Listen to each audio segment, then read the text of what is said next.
আজকের বাংলাদেশের মুসলমানেরা ভারতের যে ঘটনাগুলো আছে সেগুলো নিয়ে ট্রল করে, যুবকরা ট্রল করে ফেসবুক ইউটিউব, বলে তাদের টয়লেট নাই বা উমুক নাই তুমুক নাই বা তারা গোমূত্র পান করে ইত্যাদি নিয়ে ট্রল করে। আমার কথা হচ্ছে, ও যদি গোমূত্র পান করে তো গোমূত্রের মতো একটা ভ্রান্ত জিনিসের উপর তার কনফিডেন্স কোন লেভেলের যে ওইটাকে রাষ্ট্র পর্যন্ত নিয়ে চলে গেছে। তুমি তোমার নবীর কয়টা সুন্নাত তোমার জীবনে, তোমার পরিবারে, তোমার সমাজে, তোমার রাষ্ট্রে বাস্তবায়ন করেছো? তুমি কত বড় মরদ দেখাও।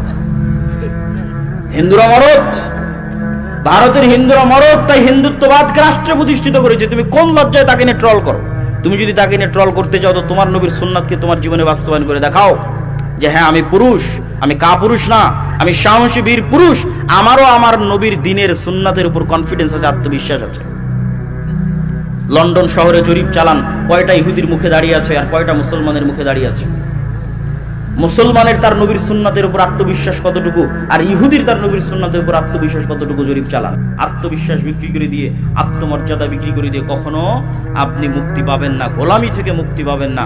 আপনাকে নিজের নবীর সুন্নাতের উপর কঠোর থেকে কঠোর আস্থা ভাজন হতে হবে, আত্মবিশ্বাসী হতে হবে, দৃঢ় সংকল্প হতে হবে, ন্যায়পরায়ণ হতে হবে, সত্যবাদী হতে হবে, তবে আপনি নেতা হতে পারবেন। অটোমেটিক আপনার মতো মানুষকে দিয়ে আল্লাহ রাষ্ট্র ক্ষমতা ইসলাম প্রতিষ্ঠা করে দিবে, জোর করা লাগবে না, আল্লাহর দয়ায় প্রতিষ্ঠিত হয়ে যাবেন। আর যদি ন্যায় না থাকে, সত্য না থাকে, নিজের নবীর দিনের উপর কনফিডেন্স না থাকে, কম্প্রোমাইজ করার মানসিকতা থাকে, তাহলে যতই বক্তব্য দেন অন্তত আপনার মতো মানুষকে দিয়ে আল্লাহ ঠেকা পড়ে নিজের রাষ্ট্রে ইসলাম প্রতিষ্ঠা করতে হবে, দিয়ে ইসলামকে কলঙ্কিত করতে হবে। বিকৃত ইসলাম প্রতিষ্ঠা করে, কম্প্রোমাইজড ইসলাম প্রতিষ্ঠা করে ইসলামকে কলঙ্কিত করতে হবে, এই ঠেকা আল্লাহ সুবহানাহু ওয়া তাআলার পড়েনি।